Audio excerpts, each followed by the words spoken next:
Hi, I'm Dr. Ramon Martinez, and it's August 27th, 2014, and I'm interviewing Rudolph Albert Cordova, who most of us know as Rudy Cordova, who was a former instructor at San Jose City College. Good morning, Rudy. Buenos días, Ramon. Rudy, thank you very much for agreeing to sit and talking to me. Why don't we start by your telling me about your personal background, yourself, your siblings, your parents, your grandparents? I was born in Merced, California in 1936, and I have a brother, Hector. I have a brother, Manny. I have a sister, Christelle, and a brother, Charlie. All the brothers are teachers. They're all college graduates, and my sister has 6 children, so that gives me 6 nephews and nieces. And my parents were born, my father was born in El Paso, Texas, and my mother was born in San Pablo, Mioki, Chihuahua. She came to the United States when she was 4 years old. And she came with her sisters. There were 4 sisters altogether. And my parents were married in Los Angeles.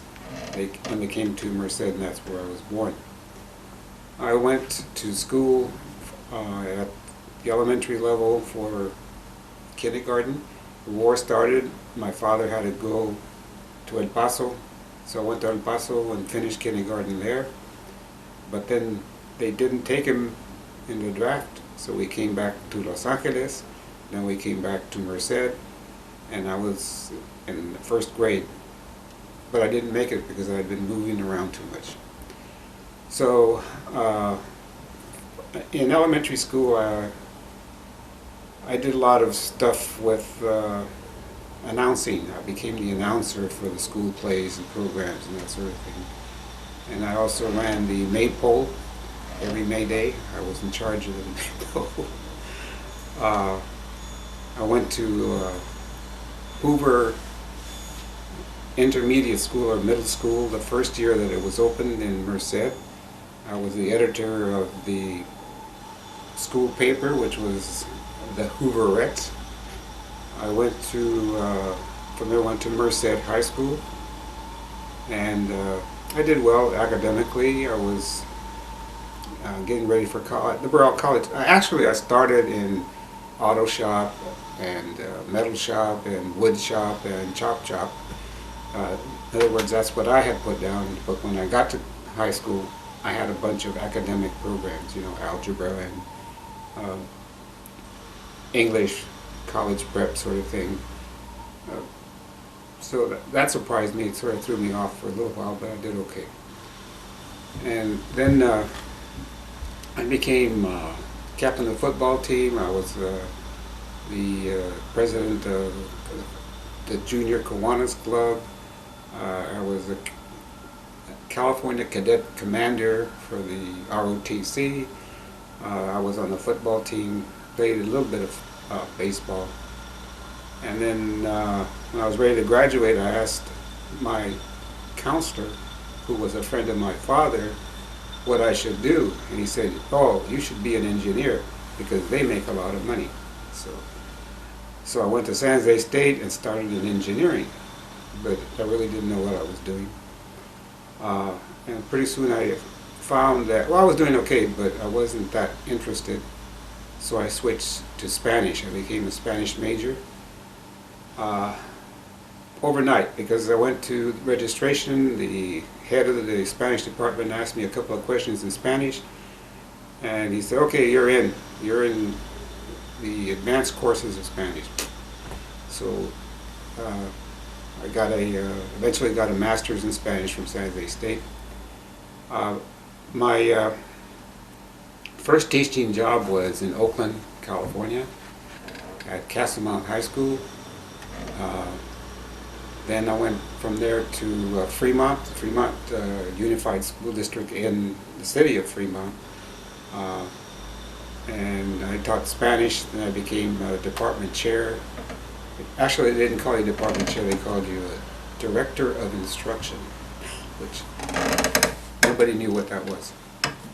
And along the way, I had classes with Alejandrina Esparza, who was very active in the community at that time, and became acquainted with some of the people who would be involved in the Chicano movement. That included Jose Carrasco, who started having meetings at, is this what you want? At our house. My wife at that time, Elizabeth Carranza Cordova. Also, her brother, Lou Carranza, were involved. My wife had been teaching at Roosevelt Elementary School, and that's where the, not elementary, middle school, that's where the first walkout, student walkout in San Jose occurred, and she was involved in that, and I sort of helped with that in terms of putting on workshops for San Jose Unified. Eventually, the students at San Jose City College demanded a Chicano Studies program, and that was my connection. Alejandrina, then Atondo, Angelo Atondo, and Alex Reyes had written some course descriptions for Chicano Studies courses, although it was called Mexican American Studies, not Chicano Studies. And the first course that I taught at City College was Spanish for Spanish speakers. Excuse me, before we go further, I want to fill in some timeline. So you basically went to San Jose State between which years, and when did you graduate? 55, and I graduated in 59. And then those walkouts that happened at Roosevelt Junior High School. About 1968. 68. And then when did you go to San Jose City College? 69. 69. I forgot to mention that there had been a community committee that had been involved in the development of Mexican American Studies at City College. It was a group of about 6 or 7 community people, one of which was Jack Brito, who were approving who would be hired for City College.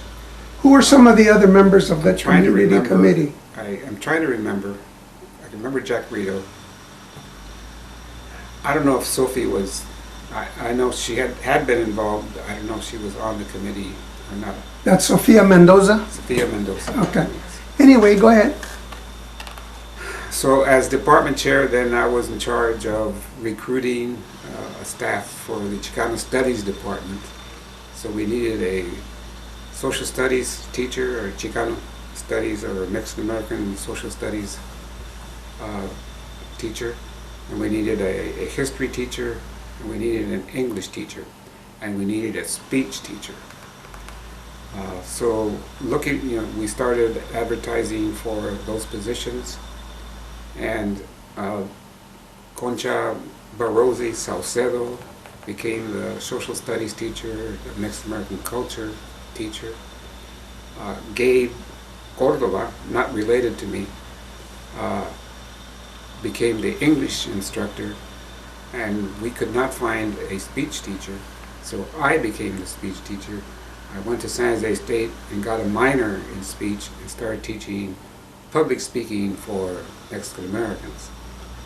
One of the reasons that course was necessary was because historically Mexicans had been dinged in their speech classes because of their accent.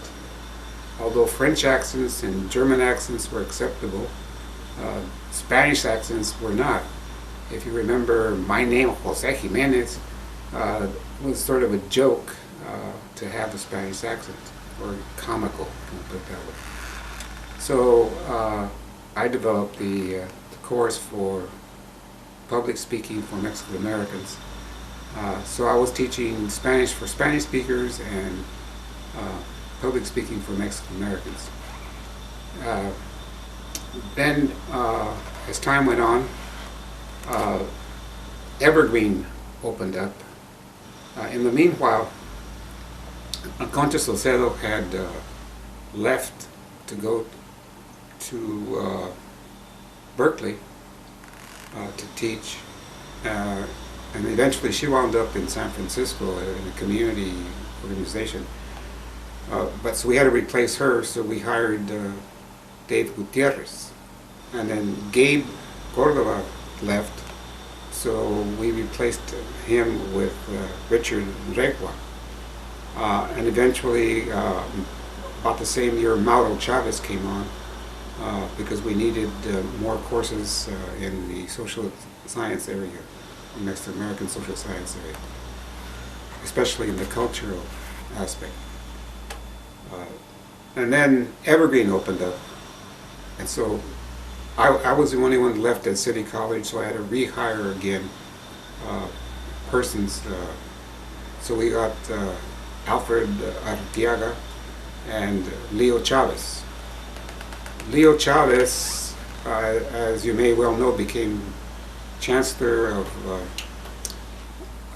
De Anza Community College and then Sierra Community College, and now he's some kind of educational consultant in Dubai. So he did very well. When you described that you went to high school, and it sounds like you took a lot of good courses and had a good experience. And you mentioned your brothers all went to college. What kind of a family were you from that happened? Well, my father never finished high school, and he never. It's nothing against him. He was a good father, but he never really encouraged it. He was really surprised that we did so well in school.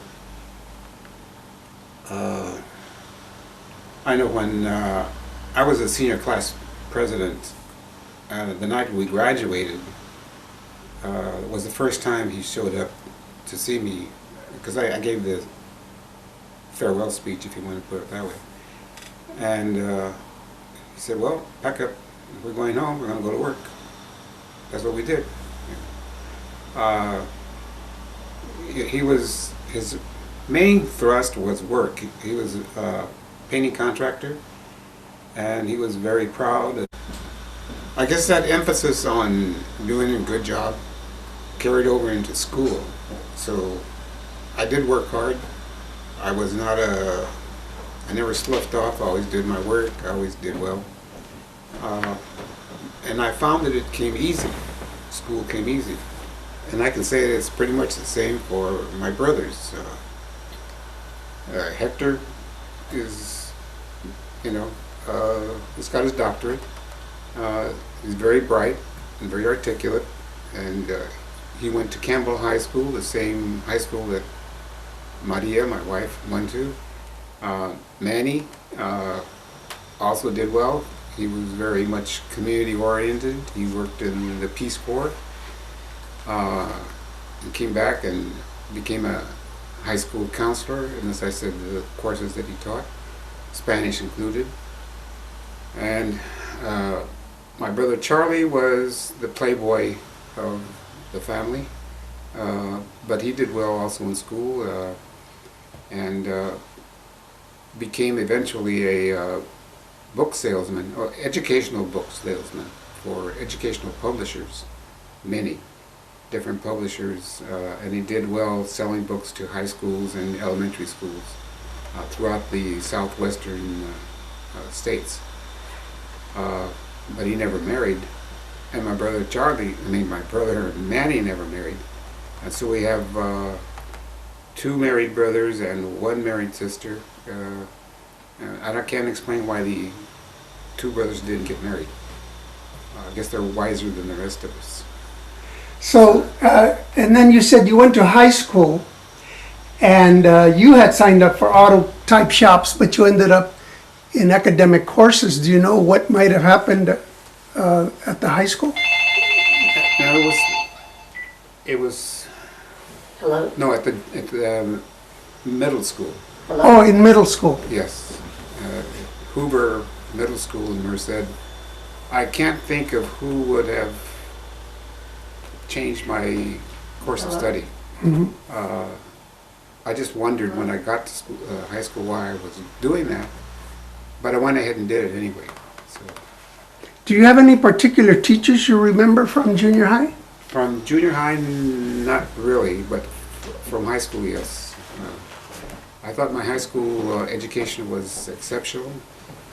All of them, maybe the exception of one or two, were either from Stanford or University of California graduates. And most of them had advanced degrees. I can remember Mr. Dreyfus, Mrs. Sturdivant, Mrs. Perkins, Mrs. Bruni, and Mr. Jacobs, who really encouraged me, and I got a lot of inspiration from. My English teachers all told me that I could write very well, but I'm pretty lazy about it. But I know I can write when I want to. Would you describe the high school you went to as a lower economic school, middle, or upper?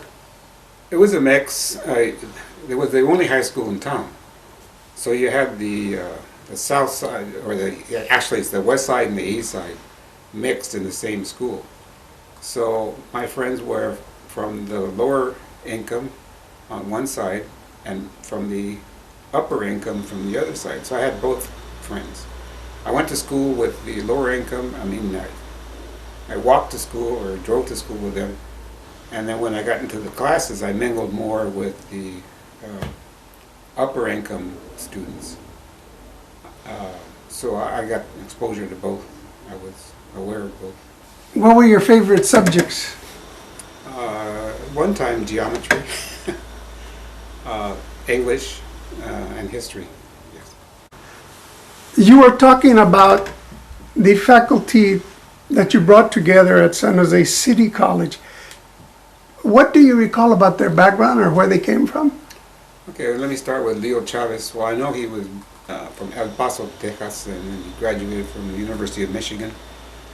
And from the University of Michigan, after his PhD, he came directly to City College. I would say that I was instrumental in getting him there, mainly because his application had been not rejected, but not received at the district. After the second time he had sent his application in, I went to the district and asked him why, because I asked him to send the application to me, and I took the application to the district. And then finally we were able to interview him. We knew he was a good candidate. Alfred Arteaga was pretty much a local boy. He got his PhD from University of California, and he wound up teaching at the University of California. What subject? He was an English teacher. Unfortunately, he died about 4 years ago. And Richard Regua, as far as I know, is local, San Jose State. Same thing with David Gutierrez, who San Jose State, and Mauro Chavez, San Jose State.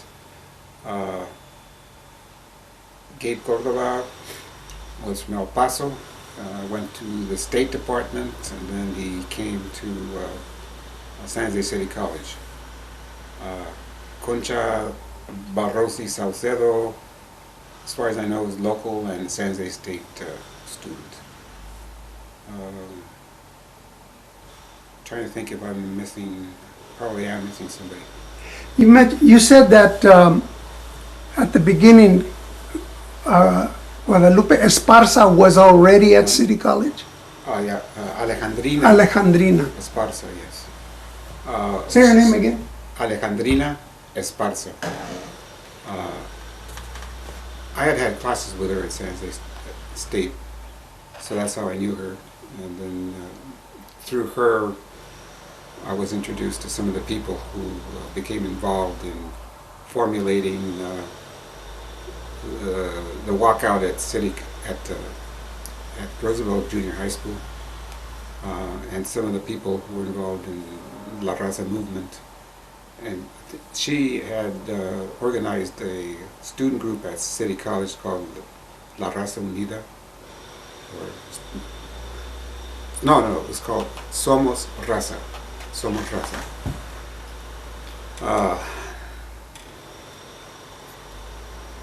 So through those persons, I was kind of introduced to the movement.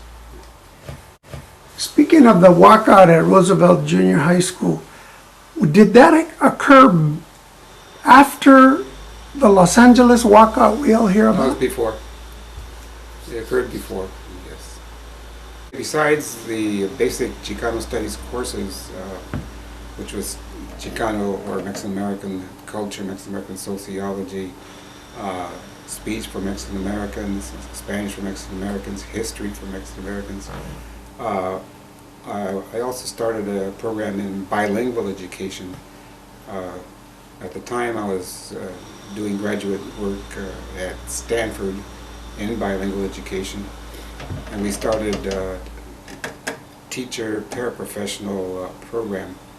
And so we had introduction courses such as Introduction to Bilingual Education, linguistics, the Spanish for Spanish speakers, and reading, how to teach Spanish speakers reading courses, and children's literature in Spanish courses.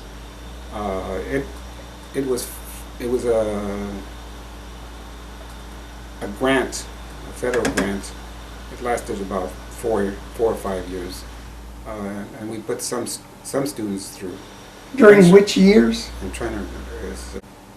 And eventually, as I said, when the courses were divided between San Jose City College and Evergreen,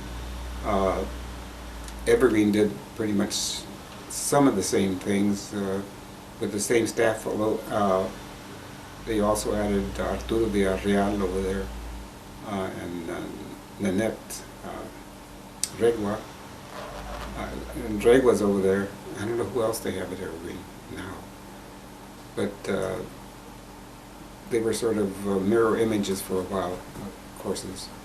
So pretty sure that a lot of students got some benefit from those courses and were able to get started in education and go on to, I know we had a lot of students go on and become professionals in the county.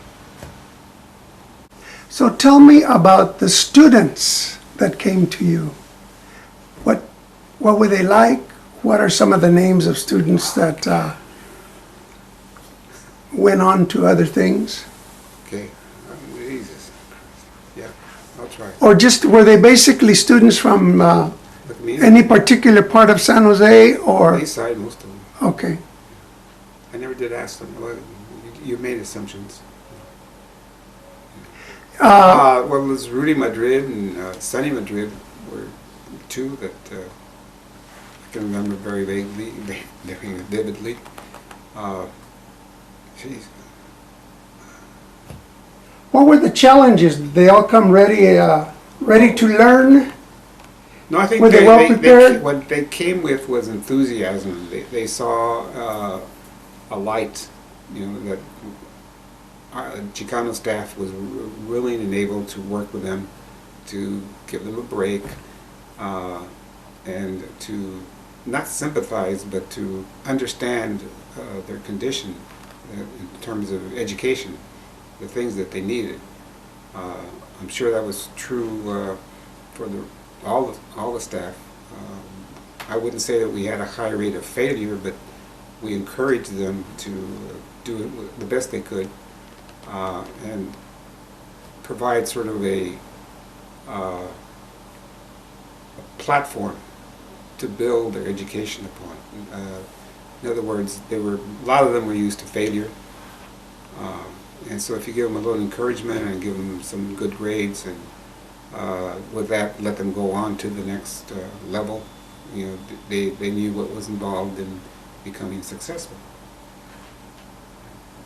So what kind of challenges did you have from, let's say, the faculty of the college, both assistants or issues that they may have raised? Well, I think the faculty initially reacted out of fear. They I know they were afraid of us for some reason, because there had been sit-ins involved in getting the courses established. Police had been put on alerts, we know that, because some of the rallies, the police were in plain clothes surrounding the rallies. And when I say police, they were the cadets in the police training program at City College. That part of their assignments was to sort of oversee what was going on. There were some minor scuffles between the police and the students that I remember, that I saw. So in terms of the police, they were trying to intimidate us. But I think the rest of the faculty was intimidated by us initially, especially by the students. They saw them as a threat or some kind of unknown quantity. At least that wore off as years went on, and it sort of changed after a while. There was resentment, mainly because of budgets. We had a budget.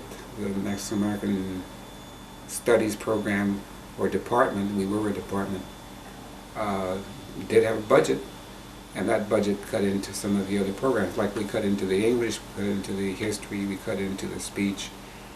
So a little bit was taken from their departments. So in that sense, they resented us. Personally, I never did have a personal confrontation. There might have been some resentment, but not that it was expressed.